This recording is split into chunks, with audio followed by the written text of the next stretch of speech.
This is Radio Now 95.3 FM. Come for the news, stay for informed conversations.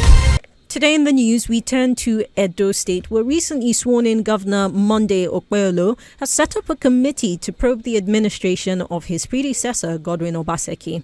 In a statement by the Chief Press Secretary to the Governor, he says that the probe is aligning with the governor's vision to steer the state toward progress and responsible governance. For more on this conversation, I'm joined by Edo-based analyst Tony Abolo. Good morning and welcome to the conversation, Mr. Abolo. Hello, good morning. It's a pleasure to have you on. Let's start with reactions to this committee that's been set up to probe. Let's just start off with what is their mandate? What are they probing? What are they hoping to find? What is their mandate? What are they hoping to find? Well, that's a good question. The truth of the matter is, it's on Tuesday that the committee, 14-member committee, will be inaugurated.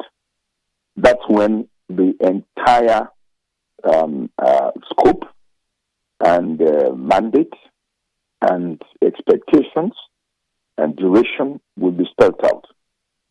For now, we're in the realm of just call it news that it's about to happen. So in 2 days' time, we'll get all the details. Now, it took the state by surprise because it's more like a throwback to the military days. When the military takes over from the civilians, the next thing they're going to do is probe. And I do remember that Ganduje was, as soon as they declared the governor, he said, don't bother to probe, go ahead. So I don't know what has set this up. What is it that they really want to dig out for? What is it that they want to unearth? But let's put it in the context of, the transition committee. In the transition committee, the APC transition committee members said that nothing was handed over to them, whatever that means. But I remember the argument was that the people in the PDP, that's the Obaseki side, said we have things in soft copies. So you take the soft copies, but the other people said they wanted hard copy. Because that's what they're used to. So maybe it was a hard copy, soft copy issue that has brought out that maybe the details were not too well spelled out. And then you now say, when Obaseki took over, did he probe Oshomole? That didn't happen. So what is this issue about probing? But let's put it again in the sense of, it's about accountability. It's about trying to straighten things up as they claim. But the truth of the matter is that we all know historically, nationwide, as soon as any governor leaves office, the FCC pounces on them. And they're busy asking questions. So I don't know whether this is not a government of things that's about to come. Because all this to me is just a facade.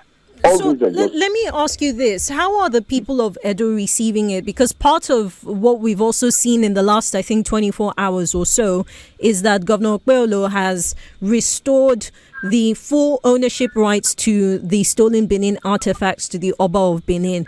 We know where that controversy was under former Governor Obaseki. So these are all moves that seem to be reversing some of the things the former governor did. What's the reaction of the people of Edo State? Are they supportive of the new governor? No. I would rather put it this way. Because the elections themselves are not conclusive, or they are not concluded. So you can't quite say that the people of Edo State. It will be, some would say, there's something that was hidden that they want to discover. Some would say, let's go to it and see the truth of the matter.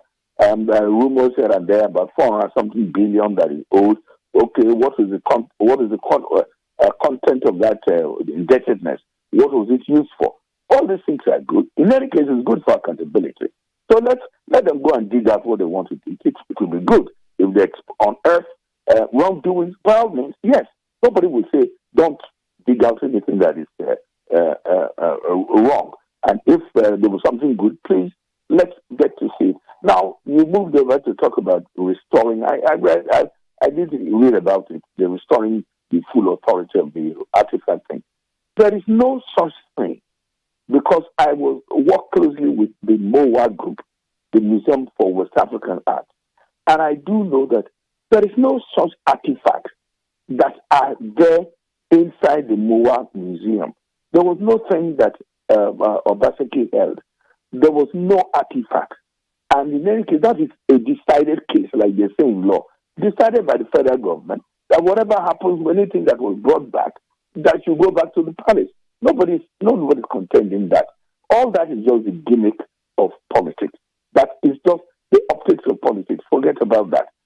Nothing is taken away from the Oba. Or whatever it is that is going to be in the Museum of West African Art. It's an intellectual place. It's a cultural place. It's meant for West African art. It has nothing to do. It could be contemporary, it could be long-standing traditional from wherever in West Africa. So let's not go there. I don't think that's a major issue. But then, because there was too much camaraderie between the Oba and Okpebholo, so it's possible for him to do that. And of course, on his inauguration day, he did make a reference to that. So possibly because they want to ingratiate themselves towards the Oba and use it as a political tool, maybe that's why they made that move. Otherwise, I don't think that's an issue. But let's get to the main issue, which is about the probe. And the probe will now be determined properly on Tuesday, and then we'll now know what exactly is going to be unearthed. It's quite a formidable team. Quite if I know some of them. Well, let them go ahead and then do what they want to do. And we just hope it's not witch hunting. Because let's look at it.